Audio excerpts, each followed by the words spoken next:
Hello everyone, welcome to my YouTube channel to learn chemistry, and today we are going to discuss the topic electrode potential. ठीक है, तो कल हमने जो electrochemical cell का topic किया था प्रीवियस वीडियो में, तो वहाँ पे मैंने आपको बताया था कि कौन सी मेटल ऑक्सीडाइज करेगी या कौन सी मेटल रिड्यूस करेगी. It all depends upon the electrode potential, right. तो इलेक्ट्रोड पोटेंशियल है क्या? Now we will define it. अब इसके लिए मैं यहाँ पे आपको बता रही हूँ कि सपोज़ हमारे पास कोई एक कंटेनर है, ठीक है. इसमें हमने एक मेटल की इलेक्ट्रोड जो है वो यूज़ करी है, और उसी मेटल का जो इलेक्ट्रोलिटिक सॉल्ट है उसको मतलब डिज़ोल्व किया हुआ है वाटर में, और उसको यहाँ पे यूज़ किया हुआ है सॉल्ट ऑफ मेटल, ठीक है. उसका सॉल्यूशन लिया हुआ है, solution of metal salt. Okay, अब जब भी आप कोई ऐसी सिचुएशन लेते हो तो आपको पता है कि जो मेटल का सॉल्ट है उसमें डेफिनेटली मेटल के आयंस होंगे, है ना. तो वो जो मेटल के आयंस हैं वो कॉन्टीन्यूसली क्या करते हैं, मेटल इलेक्ट्रोड्स के साथ स्ट्राइक करते हैं, ठीक है. कॉन्टीन्यूस कोलिजन होता है metal electrode and between the ions of metal. Okay, so now we have to discuss कि एक्चुअल में जब ये कोलिजन होगा तो क्या क्या पॉसिबिलिटीज़ हो सकती हैं हमारे पास. देन हमारे पास फर्स्ट सिचुएशन क्या है. सो इन फर्स्ट सिचुएशन आपके पास क्या हो सकता है कि हो सकता है ये जो आयंस हैं वो मेटल के साथ सिंपल कोलाइड करें, ठीक है. एंड सिंपल क्या हो, आपके पास कोलिजन हो, राइट. सिंपल आपके पास कोलिजन हो, इसके अलावा कुछ भी ना हो, ठीक है. सेकेंड सिचुएशन क्या हो सकती है?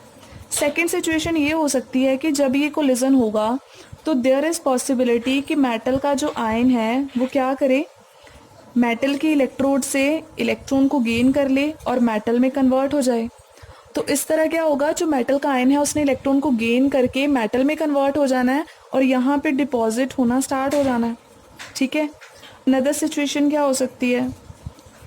अच्छा, ये जो प्रोसेस होगी इसको आप क्या बोलोगे, रिडक्शन, ठीक है.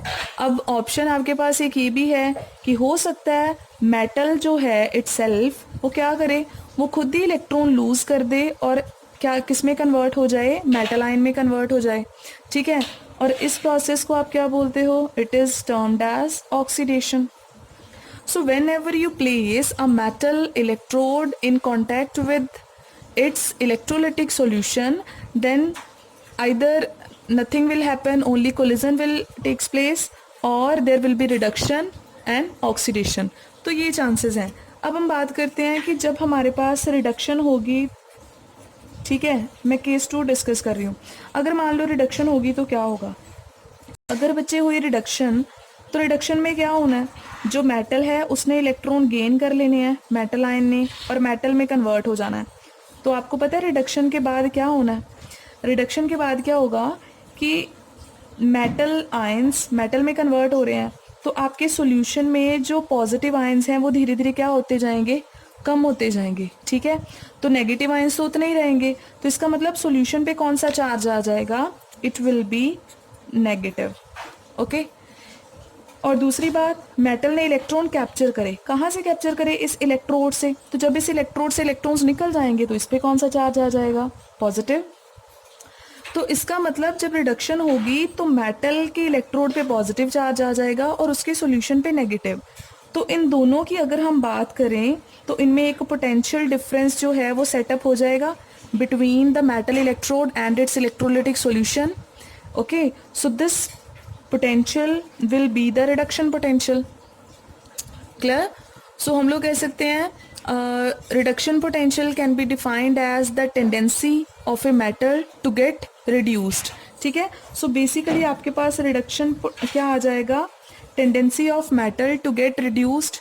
लेकिन यही अगर हम बच्चे बात करें ऑक्सीडेशन की, तो ऑक्सीडेशन के केस में बिल्कुल उल्टा हो जाना है, ठीक है.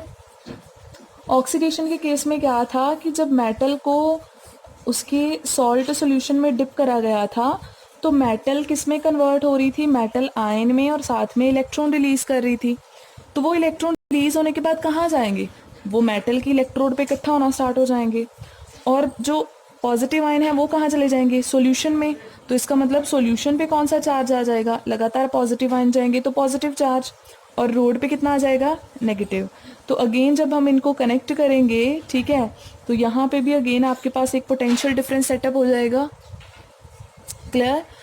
तो इसका मतलब क्या है आपके पास कि जब भी किसी मेटल को उसके आयंस के कांटेक्ट में रखा जाता है तो उसकी टेंडेंसी होती है, आप इलेक्ट्रोड पोटेंशियल को क्या डिफाइन करोगे कि जब भी किसी मेटल को उसके आयंस के कांटेक्ट में रखा जाता है तो आइदर वो रिड्यूस हो जाती है या वो ऑक्सीडाइज हो जाती है, ये सब उस पर डिपेंड करता है उसकी टेंडेंसी क्या है, and this particular tendency is known as electrode potential. So here we can say that when a metal electrode comes in contact of its ion, either it will get reduced or it will get oxidized. So it all depends upon metal. तो आप कैसे define करोगे, the tendency of metal to get oxidized or to get reduced is known as the electrode potential. वो oxidize करेगी या reduce करेगी, it will be the electrode potential. तो electrode potential भी आपका दो टाइप का हो जाता है, एक होता है आपके पास reduction potential, ठीक है, और एक होता है आपके पास ऑक्सीडेशन पोटेंशियल. तो अब दोनों का मतलब क्या है, how will you define these. The tendency of metal to get oxidised is known as oxidation potential and the tendency of metal to get reduced is known as the reduction potential. ठीक है, तो ये आपके पास आ गया अब electrode potential. Hope आपको टर्म क्लियर हो गई होगी. ठीक है, अब हम बात करते हैं कि ऑक्सीडेशन और रिडक्शन पोटेंशियल का आपस में कैसे क्या रिलेशन है. तो बच्चे जो रिडक्शन पोटेंशियल है ना और ऑक्सीडेशन पोटेंशियल है, अमाउंट में ये दोनों एक दूसरे के इक्वल होते हैं, but they are opposite in sign. ठीक है, साइन हमेशा ऑपोजिट होगा. अब क्यों, क्योंकि डेफिनेटली अगर किसी मेटल की बहुत ज़्यादा टेंडेंसी है ऑक्सीडाइज होने की तो उसकी रिड्यूस होने की टेंडेंसी उतनी ही कम होगी, समझिए. लेकिन अगर उसकी ऑक्सीडाइज होने की टेंडेंसी कम है तो रिड्यूस होने की टेंडेंसी उतनी ही क्या होगी, ज़्यादा. सो इसका मतलब दोनों प्रोपोर्शनैलिटी में ही चलते हैं, दोनों इक्वल होते हैं लेकिन ऑपोजिट इन साइन होंगे. Right, okay. देन इसके बाद में बात करते हैं कि आप फाइंड कैसे करोगे. ठीक है, then how will you measure electrode potential.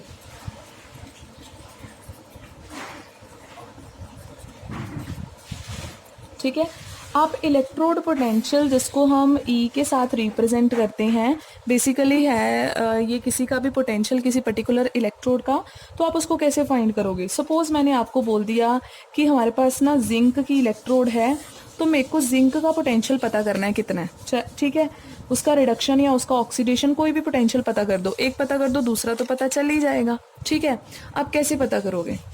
अब बच्चे जिंक, अब हमने कल एक एग्जांपल करी थी कि जब जिंक जो है वो कॉपर के साथ रिएक्ट करता है तो जिंक क्या कर जाता है, ऑक्सीडाइज कर जाता है ना. तो जिंक ऑक्सीडाइज कर जाता है और कॉपर क्या कर जाता है, रिड्यूस. तो क्या ज़रूरी है हमेशा जिंक ऑक्सीडेशन ही करेगा और कॉपर हमेशा रिडक्शन ही करेगा. ठीक है, ये हमेशा डिपेंड करता है साथ वाली मेटल कौन सी है, उसके अकॉर्डिंगली डिसाइड होता है ऑक्सीडाइज कौन करेगा, रिड्यूस कौन करेगा. अब जैसे मैं आपको एग्जांपल बता दूं, देखो यहाँ पे कॉपर क्या कर रहा है, रिड्यूस. लेकिन यही अगर मैं कॉपर और सिल्वर का कंपैरिजन कर दूं, ठीक है, तो हमारे पास बच्चे कॉपर की क्या हो जाएगी, ऑक्सीडेशन. तो इसका मतलब copper has tendency to get reduced as with respect to zinc, but copper has tendency to get oxidized with respect to silver. ठीक है, तो ये साथ वाले पे डिपेंड करता है कि कोई मेटल ऑक्सीडाइज करेगी या रिड्यूस करेगी. तो इसका मतलब अकेली मेटल का कोई एग्जिस्टेंस है ही नहीं है. हम कैसे फाइंड कर सकते हैं कि ये अकेली ऑक्सीडाइज करेगी या रिड्यूस करेगी. ठीक है, तो हम क्या करेंगे, इसका मतलब हमें किसी की हेल्प से इसका जो इलेक्ट्रोड पोटेंशियल है वो फाइंड करना पड़ेगा. तो हेल्प किसकी लेंगे, जिसकी हेल्प लेंगे उसको हम बोलेंगे रेफरेंस इलेक्ट्रोड. ठीक है, उस रेफरेंस इलेक्ट्रोड का काम होगा कि हमने जिंक को और उस इलेक्ट्रोड को यूज़ करके एक सेल बना देना है, इलेक्ट्रोकेमिकल सेल. ठीक है, और वहाँ से हमें पता चल जाएगा कि आपकी जो इलेक्ट्रोड है वो ऑक्सीडाइज करेगी या फिर रिड्यूस करेगी. ठीक है, तो हम रेफरेंस इलेक्ट्रोड किसको यूज़ करते हैं, पहले वो डिस्कस कर लेते हैं। तो रेफरेंस इलेक्ट्रोड बच्चे हम यूज़ करते हैं SHE, ठीक है। ये होती है आपके पास standard hydrogen electrode. This is your standard hydrogen electrode, या फिर आप इसको नॉर्मल हाइड्रोजन इलेक्ट्रोड भी बोलते हो, ठीक है। अब ये आपको हेल्प करती है इलेक्ट्रोड पोटेंशियल किसी भी मेटल का फाइंड करने में, ठीक है। तो हम कैसे फाइंड करेंगे, पहले तो अपनी SHE देख लो कैसी होती है। आपने क्या करना है, कंटेनर लेना है, ठीक है। जैसे आपको पता है ना, जिंक को उसके सॉल्यूशन में डिप करते हैं, जिंक का सॉल्यूशन हम जिंक सल्फेट कंसिडर कर लेते हैं, है ना। ज़रूरी तो नहीं है कि आपने सल्फेट ही लेना है, सॉल्ट कोई भी पिक कर लो। तो सिमिलरली हमने ये हाइड्रोजन की इलेक्ट्रोड है, तो हमने हाइड्रोजन का यहाँ पे इलेक्ट्रोलाइट ले लेना है। हाइड्रोजन का इलेक्ट्रोलाइट कौन सा लेना है आपने, HCl। और कितना लेना बच्चे, 1 नॉर्मल। इतना याद रखना, अभी तक हम जितने भी सॉल्यूशन लेंगे ना उनको 1-1 कंसिडर कर रहे होंगे, आइदर 1 नॉर्मल, 1 मोलर एटसेट्रा। सो ये हमारी स्टैंडर्ड कंडीशन होती है कि हमने कंसंट्रेशन को फिक्स रखा हुआ है, ठीक है। अब उसके बाद में बात करते हैं कि हमारे पास इलेक्ट्रोलिटिक सॉल्यूशन हो गया। अब मैं यहाँ पे जैसे बता रही हूँ कि यहाँ हमने लिया था जिंक सल्फेट और उसमें क्या डिप करते थे, जिंक की इलेक्ट्रोड। तो यहाँ HCl में भी क्या डिप करना चाहिए, हाइड्रोजन की इलेक्ट्रोड। लेकिन आपको पता है हाइड्रोजन सॉलिड फॉर्म में तो होता ही नहीं है, इट इज़ अ गैस। तो इसका मतलब हमें यहाँ पे गैस पास आउट करनी पड़ेगी। तो हम क्या करेंगे, यहाँ पे एक चैम्बर लेंगे जिसमें से कॉन्टीन्यूसली जो है हाइड्रोजन गैस को पास करेंगे। तो स्टैंडर्ड प्रेशर हमने 1 एटमॉस्फेयर रख देना है, ठीक है। इस प्रेशर पे हम क्या करते हैं, नियर बाय 1 एटमॉस्फेयर और 1 बार, इतना ही था। तो इस पे हम क्या करते हैं, हाइड्रोजन गैस को कॉन्टिन्यूसली पास करते हैं, ठीक है, थ्रू दिस सॉल्यूशन। अब अगर ये पास होगी तो यहाँ पे तो मेटल कंडक्ट कर जाती थी, गैसेस तो कंडक्टर्स होती नहीं है, दीज आर द इंसुलेटर्स। तो ये कंडक्ट कैसे करेगा, तो कंडक्शन के लिए हमने यहाँ पे एक प्लेटिनम की जो है इलेक्ट्रोड डिप कर दी, ठीक है। क्योंकि प्लेटिनम इटसेल्फ जो है वो इनर्ट है, वो रिएक्ट करेगा नहीं, तो वो हेल्प क्या करेगा, इलेक्ट्रॉन्स के मतलब ट्रांसफ़र के लिए आपको हेल्प करेगा, क्योंकि गैस ये काम नहीं कर सकती है, ठीक है। तो ये जो प्रॉपर आपका सेटअप बना ना, this is your standard hydrogen electrode, ठीक है। तो जैसे कोई भी मेटल ऑक्सीडाइज भी कर सकती है, रिड्यूस भी कर सकती है, सिमिलरली आपकी जो स्टैंडर्ड हाइड्रोजन इलेक्ट्रोड है उसमें क्या होगा, अगर इसकी रिडक्शन हुई, ठीक है, अगर रिडक्शन हुई तो HCl के जो H पॉजिटिव आयंस हैं वो इलेक्ट्रॉन को गेन करके क्या बना देंगे, हाइड्रोजन गैस, ठीक है। और अगर हुई इसकी ऑक्सीडेशन, तब क्या होगा, तब हम कर देंगे, हमारे पास हाइड्रोजन गैस क्या करेगी, H पॉजिटिव आयन में कन्वर्ट हो जाएगी और इलेक्ट्रॉन बना देगी। सो इट मीन्स इसकी भी ऑक्सीडाइज या रिड्यूस होने की टेंडेंसी है, ठीक है। लेकिन आपको पता है जो हाइड्रोजन है इसका भी अपना कोई ना कोई पोटेंशियल होता ही होगा। लेकिन हम क्या करते हैं, क्योंकि हम इसको as a standard, as a reference use कर रहे हैं, तो इसका जो पोटेंशियल है वो हम क्या लेंगे, 0। ये नोट का मतलब है कि हम स्टैंडर्ड कंडीशंस पे वर्क कर रहे हैं, ठीक है। तो इसका जो पोटेंशियल है वो हम क्या लेते हैं, 0। इसका ऑक्सीडेशन पोटेंशियल भी 0 है और इसका रिडक्शन पोटेंशियल भी 0 है। हम रेफरेंस इलेक्ट्रोड का 0 पोटेंशियल कंसिडर करके बाकियों का जो है वो इसी विद रिस्पेक्ट फाइंड करेंगे, ठीक है। ओके जी, तो अब आप फाइंड कैसे करोगे, अब इतना हो गया रेफरेंस का। अब हमने क्या करना है, जिस भी इलेक्ट्रोड का पोटेंशियल पता करना ना, ठीक है, उसका हमने बना देना इलेक्ट्रोकेमिकल सेल। तो अब मान लो आपका पर्पस क्या है, जिंक का इलेक्ट्रोड पोटेंशियल पता करना, ठीक है, कितना है, जिंक का इलेक्ट्रोड पोटेंशियल फाइंड आउट करना है। आप क्या करोगे, एक तरफ लोगे जिंक और एक तरफ लोगे स्टैंडर्ड हाइड्रोजन इलेक्ट्रोड। एक तरफ मैंने लिया जिंक सल्फेट, उसमें मैंने डिप कर दी जिंक की इलेक्ट्रोड। दूसरी तरफ मैंने स्टैंडर्ड हाइड्रोजन इलेक्ट्रोड ले लेनी है, SHE। उसमें मैं क्या करूँगी, यहाँ पे लूँगी HCl और उसमें वो हाइड्रोजन गैस कॉन्टिन्यूसली पास करेंगे और एक प्लैटिनम की इलेक्ट्रोड डिप कर देंगे। तो एक आपने जिस इलेक्ट्रोड का पोटेंशियल पता करना है वो कंसिडर करनी है, एक तरफ स्टैंडर्ड हाइड्रोजन इलेक्ट्रोड कंसिडर करनी है। तो आपको पता है कि जब भी ऑक्सीडेशन या रिडक्शन होती है तो इन इलेक्ट्रोड्स पे क्या आ जाता है, चार्ज आ जाता है, ठीक है। तो इसके ऊपर चार्ज आ जाएगा, इधर किसके ऊपर चार्ज आएगा, प्लेटिनम रोड के ऊपर। तो हम क्या कर देंगे, दोनों को कनेक्ट कर देंगे, ठीक है। तो अब हमें कैसे पता चलेगा कि इलेक्ट्रॉन्स किधर मूव कर रहे हैं, जिंक से हाइड्रोजन की तरफ मूव कर रहे हैं या हाइड्रोजन से जिंक की तरफ मूव कर रहे हैं? तो वो आपको यहाँ से डायरेक्शन ऑफ करंट जो है वहां से पता चल जाएगा। करंट की डायरेक्शन से आपको आइडिया चल जाएगा कि एक्चुअल में किसके ऊपर कितना चार्ज है। अब इस केस में क्या होता है, जो जिंक है उसके ऊपर नेगेटिव चार्ज होता है, ठीक है, और जो हाइड्रोजन है इस इलेक्ट्रोड के ऊपर पॉजिटिव चार्ज होता है। क्लियर? इसका मतलब जिसके ऊपर नेगेटिव चार्ज आएगा वहाँ पे क्या हुई होगी, ऑक्सीडेशन। तो इसका मतलब जिंक की क्या हुई है, oxidation as compare to hydrogen, ठीक है। और अगर हम बात करें हाइड्रोजन इलेक्ट्रोड की, तो वहाँ पे H पॉजिटिव ने इलेक्ट्रॉन गेन करे होंगे इस रोड से, तभी इस पे पॉजिटिव चार्ज आया और उसने हाइड्रोजन गैस बना ली होगी, तो हम बैलेंस कर सकते हैं, ठीक है। तो इसका मतलब इस पे ऑक्सीडेशन हुई है और इस पे रिडक्शन। तो इसका कौन सा पोटेंशियल आएगा, इसका आएगा ऑक्सीडेशन पोटेंशियल, और इसका कौन सा आएगा, इसका आएगा रिडक्शन पोटेंशियल। क्लियर? ओके, अब हमें इतना पता चल गया। अब हमने क्या करना है, पूरे सेल की ईएमएफ कितनी है, ईएमएफ ऑफ सेल, सेल की ईएमएफ कितनी है वो आपको कैसे पता चलेगा? सेल की ईएमएफ ये आप एक्सपेरिमेंटली जो है वो आपको पता चल जाएगी, ठीक है, रिकॉर्ड से कि ईएमएफ कितनी आ रही है। ईएमएफ आपको पता ना, मैक्सिमम पोटेंशियल डिफरेंस, ठीक है। तो इसका मतलब वैसे ये किसके इक्वल होती है, oxidation potential plus reduction potential, ठीक है। तो oxidation potential and reduction potential दोनों का जो सम है वो किसके इक्वल होगा, ईएमएफ के। अब हमें पता है reduction potential, so EMF of the cell क्या होता है, oxidation potential and reduction potential का सम। तो रिडक्शन पोटेंशियल किसका है, यहाँ पे हाइड्रोजन का, तो उसकी वैल्यू कितनी आएगी, 0, क्योंकि वो हमने 0 कंसिडर करी है। और इस टाइम पे आपको पता है सेल की ईएमएफ कितनी आ रही थी इस पर्टिकुलर केस में, 0.34। तो ऑक्सीडेशन पोटेंशियल कितना था जिंक का, जिंक के पोटेंशियल को कैसे लिखेंगे, E0, जिंक क्या कर रहा है, ऑक्सीडाइज, तो हम लिखेंगे Zn is getting converted into Zn2 positive. Zinc 2 positive में कन्वर्ट हो रहा है, ऑक्सीडेशन हो रही है, तो पोटेंशियल भी कौन सा है, ऑक्सीडेशन। तो यहाँ से हमें पता चल गया कि जो जिंक है उसका ऑक्सीडेशन पोटेंशियल कितना है, 0.34। क्लियर हो गया? Oxidation potential plus reduction potential दोनों का सम क्या होता है, 0.34, ठीक है। तो यहाँ से हमें क्लियर हो गया। अब आपको कोई कहे कि रिडक्शन पोटेंशियल बता दो जिंक का, तो आप कैसे बताओगे, देन आप लिख दोगे, अगर जिंक का ऑक्सीडेशन पोटेंशियल 0.34 वोल्ट है तो रिडक्शन पोटेंशियल कितना होगा, ऑब्वियसली रहेगा तो इतना ही, बस साइन ही चेंज करना है। और रिडक्शन पोटेंशियल को रिप्रेजेंट कैसे करते हैं, रिडक्शन में आपको पता ना जिंक 2 पॉजिटिव किस में कन्वर्ट होता है, जिंक में, तो आप उल्टा लिख दोगे कि रिडक्शन हो रही है तो रिडक्शन पोटेंशियल है। क्लियर?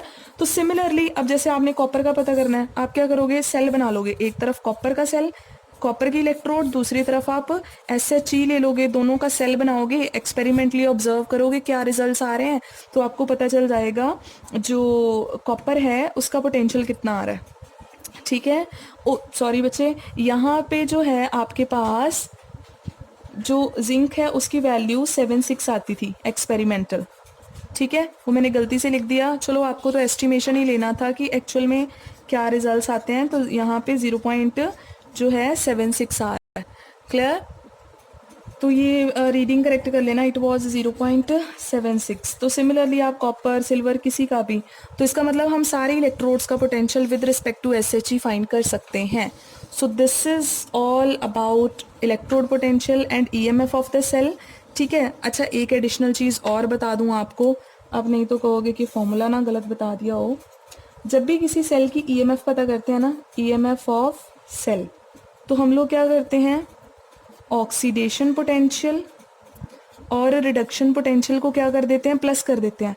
अब आपको पता है जिसकी ऑक्सीडेशन होती है उसको क्या बोलते हो, एनोड, और जिसकी रिडक्शन होती है उसको क्या बोलते हो, कैथोड। तो ज़रूरी थोड़ी है, अगर तो ये लिखना है फिर तो ठीक है, लेकिन अगर आप EMF को रिडक्शन पोटेंशियल में लिखना चाहते हो, सिर्फ और सिर्फ रिडक्शन पोटेंशियल, आपको ऑक्सीडेशन पोटेंशियल नहीं यूज़ करना है, तो डेफिनेटली ऑक्सीडेशन पोटेंशियल की जगह पे आप माइनस रिडक्शन पोटेंशियल लिख सकते हो। रिडक्शन पोटेंशियल किसका, एनोड का, ठीक है, और प्लस कैथोड का ऐसे ही रहने दो। तो रिडक्शन पोटेंशियल ऑफ कैथोड।